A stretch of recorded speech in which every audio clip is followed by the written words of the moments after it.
నువ్వు చేసే పనిలో నిజాయితీ ఉంటే పంచభూతాలు నీ మీద పగబట్టినా సరే నువ్వు నమ్మే నీ దైవం నిన్ను ఎలా కాపాడుకుంటుందో తెలుసా? ఇంద్రుడు ఒక రోజు ఆకాశ మార్గంలో వెళ్తూ ఉంటే ఒక రైతు పొలం దున్నుతూ కనిపిస్తాడు. అప్పుడు ఆ ఇంద్రుడు మనసులో, ఈ రోజు వర్షం కురవాలని మబ్బులకి నేను చెప్పలేదు కదా, మరి ఎందుకు ఈ రైతు పొలం దున్నుతున్నాడు అని సందేహం కలిగింది. వెంటనే మారు వేషంలో ఆ రైతు దగ్గరికి వెళ్లి ఇలా అడుగుతాడు, నువ్వు ఇప్పుడు ఎందుకు పొలం దున్నుతున్నావు అని అడుగుతాడు. అందుకు ఆ రైతు, నాకెందుకో ఈ రోజు వర్షం వస్తుందని అనిపిస్తుంది, అందుకే పొలం దున్నుతున్నాను అని చెప్తాడు. అది విన్న ఇంద్రుడు ఆ రైతుతో, ఇక నువ్వు పొలం దున్నాల్సిన అవసరం లేదు, ఈ రోజు వర్షం రాదు అని చెప్పి వెళ్ళిపోతాడు. కానీ ఆ రైతు ఆ మాటలు పట్టించుకోకుండా పొలం దున్నుతూనే ఉంటాడు. తను ఎంత చెప్పినా కూడా రైతు తన మాట వినకపోవడంతో ఇంద్రుడికి కోపం వస్తుంది. వెంటనే వరుణదేవుని పిలిచి ఆ రైతు దున్నుతున్న ప్రదేశంలో వర్షం పడకూడదని ఆజ్ఞ జారీ చేస్తాడు. దానికి ఆ వరుణదేవుడు, నేనైతే వర్షం కురిపించను, కానీ చల్లగాలి వీస్తే మాత్రం నేనేమీ చేయలేను అని చెప్తాడు. అది విన్న వెంటనే ఇంద్రుడు వాయుదేవుని పిలిచి ఈ రోజంతా చల్లగాలి వీచకూడదు అని చెప్తాడు. దానికి ఆ వాయుదేవుడు, సరే ప్రభు, మీరు చెప్పినట్లే చేస్తాను, కానీ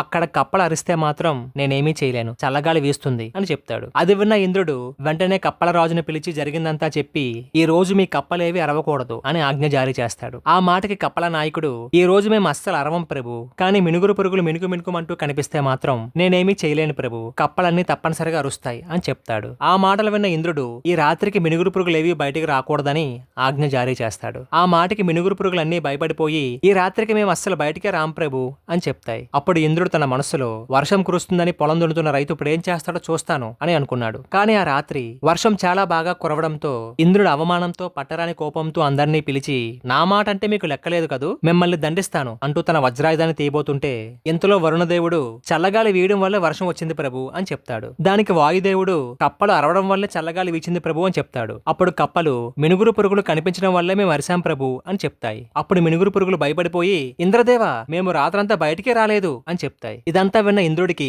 ఏం జరిగిందో అర్థం కాక నారద మహర్షి వస్తే ఆయన అడుగుతాడు. అప్పుడు ఆ నారద మహర్షి, ఆ రోజు సాయంత్రానికి ఇంకా పొలం పని పూర్తి కాకపోవడంతో రైతు దిగాలుగా పొలంలో కూర్చొని ఉంటే అతని భార్య వచ్చి, ఎందుకండి ఇంత దిగాలుగా కూర్చున్నారు అని అడుగుతుంది. అప్పుడు ఆ రైతు, ఈ రాత్రికి వర్షం వచ్చేలా ఉంది, ఇంకా పొలం పని పూర్తి కాలేదు అని చెప్తాడు. అప్పుడు ఆ రైతు భార్య, మీరేమీ దిగులు చెందకండి, మనం నమ్మే మన కులదైవం వెంకటేశ్వర స్వామి మన చేతిని ఎప్పుడూ విడిచిపెట్టడు, మీకు తోడుగా ఈ రాత్రికి నేను మన పిల్లలు దీపాలు పెట్టుకుని ఈ పొలం పనిలో మీకు తోడుగా ఉంటాం. ఇక వర్షం కురవడం కురవకపోవడం అనేది ఆ అఖిలాండ కోటి బ్రహ్మాండ నాయకుడి చేతిలో ఉంటుంది అని చెప్పి ఆ రైతు కోసం అతని భార్య పిల్లలు రాత్రి దీపాలు వెలిగించుకొని పొలం దున్నారు. ఆ దీపాల మినుకు మినుకుమనే వెలుగు చూసి కప్పలు మినుగురు పురుగులు అనుకుని పొరపాటు పడి అరవడంతో చల్లగాలి వీచింది, దాంతో వర్షం కురిసింది అని చెప్తాడు. మనల్ని ఆటంకపరిచే శక్తులు ఎన్ని ఉన్నా భగవంతుడి మీద ప్రగాఢ విశ్వాసంతో తన కర్తవ్యాన్ని పూర్తి చేసే ప్రతి భక్తుడిని ఆ వెంకటేశ్వరుడే దగ్గరుండి కాపాడుకుంటాడని చెప్పేందుకు ఈ కథ ఒక ఉదాహరణ కాదంటారా?